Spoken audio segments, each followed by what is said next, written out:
Hi, it's PS Tarot. Hello, Scorpio placement. So, this is your love reading ngayong month of November. Okay, so syempre, before tayo mag-start, kung hindi ka pa nakakapag-subscribe, please do subscribe and hit the notification bell para lagi po tayo maging updated sa mga mangyayari pa lang. Okay, and yeah, don't forget na mag-follow sa atin pong FB page. And kung meron pong tanong pagdating sa private reading, message lang po tayo sa akin pong FB page for more info. Okay, and promote ko lang si friend. Okay, so kung gusto niyo magpa-reading sa kanya, message lang po kayo sa kanya pong FB page. Okay, so yan. Kanyang, ang tawag dyan, kanyang profile pic ay LP ata yun or PL, mga ganyan. Okay, so message nyo lang siya. Okay, kayo lang makipag-usap sa kanya kung ano bang meron. Okay, so okay, Scorpio. Okay, ano bang meron pagdating ng November? Okay, Scorpio. Anong meron? Okay, Scorpio. There. Karma. Consequences, cause and effect, and debts. Oops. Okay. Yung isa, second chance. Ito kanina yung nasa ilalim pero siya pa rin yung nakuha ko. Reconciliation, making amends, opportunity. Parang karmic to ah. Karmic cycle.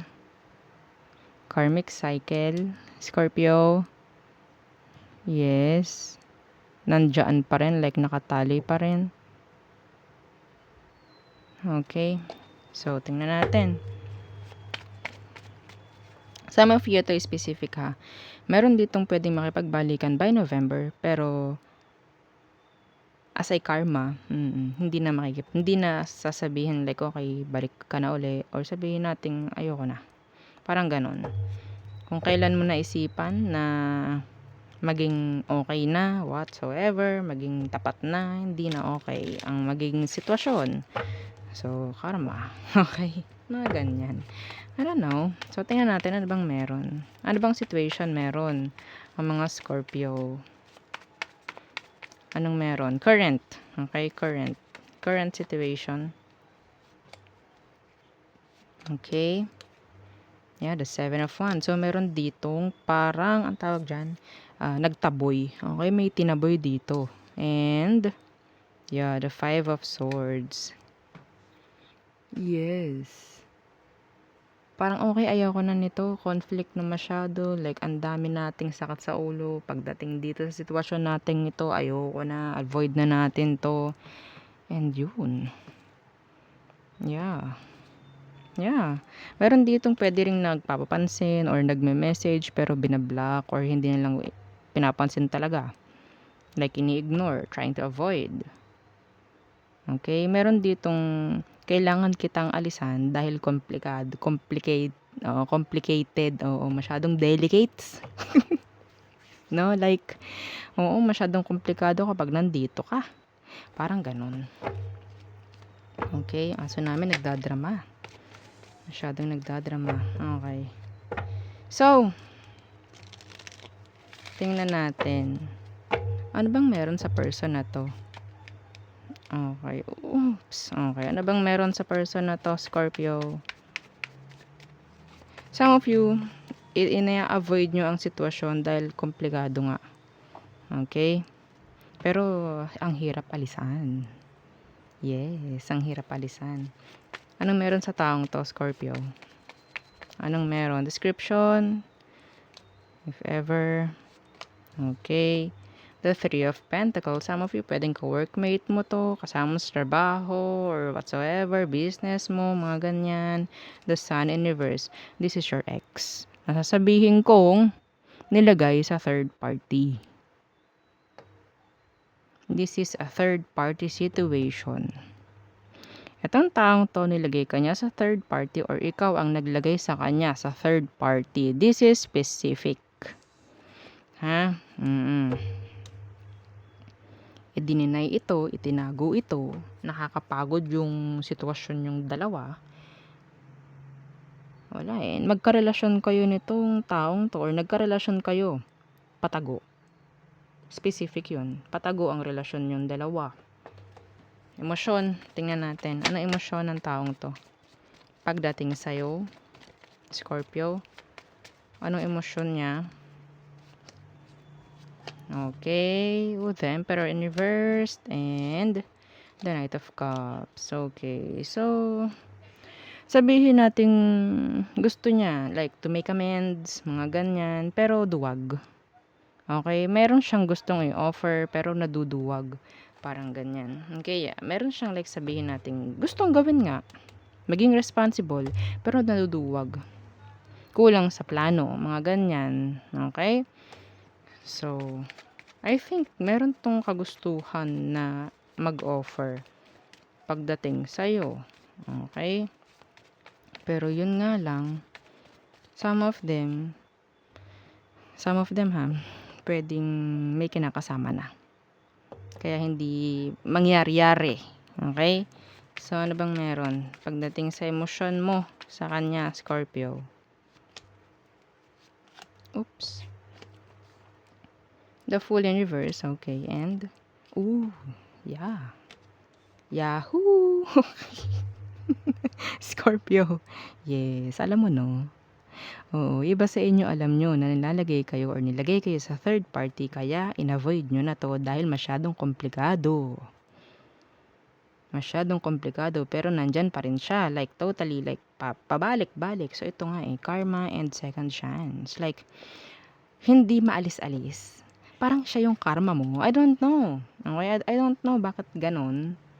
Okay? I don't know why. Or pwedeng ikaw ang karma niya. This is specific. May third party rito. So, nagiging careful ka. That's why, kung ikaw nga itong lumabas or umalis sa sitwasyon, then, asahan mo itong taong to, hindi ka pa rin aalisan ito. Para tong anino mo. Nakakatakot. Susunod-sunod sa'yo. Bubuntot-buntot sa'yo. Ganto siya. Pero, wala siyang matinong plano. Okay? Wala siyang matinong plano. Diba? Yan o. Laging may offer. Yeah. Emperor nga, pero naka-reverse. Knight lang siya, tapos page. So, ano bang next action niya towards you? The Wheel of Fortune and the Queen of Cups. Okay. Andito yung sabihin nating may mga pangako to, may mga pagbabagong ipapakita sa'yo. Okay? Para makuha ulit yung loob mo. Para makuha ulit loob mo. Kailangan ka niya. Okay? Kailangan ka niya. Hayaan mong gumawa siya ng decision. Kung siya yung may someone. No? Okay? Kahit sabihin pa natin, oo, sobrang mahal kita. Yung magagawa natin, meron kang iba. Magdesisyon ka muna. Parang ganon, no? Lalo nang masyadong komplikado to kung kasal tong taong to, Scorpio. Hindi pwedeng sabihin mahal ka. Okay? Hindi pwede yun.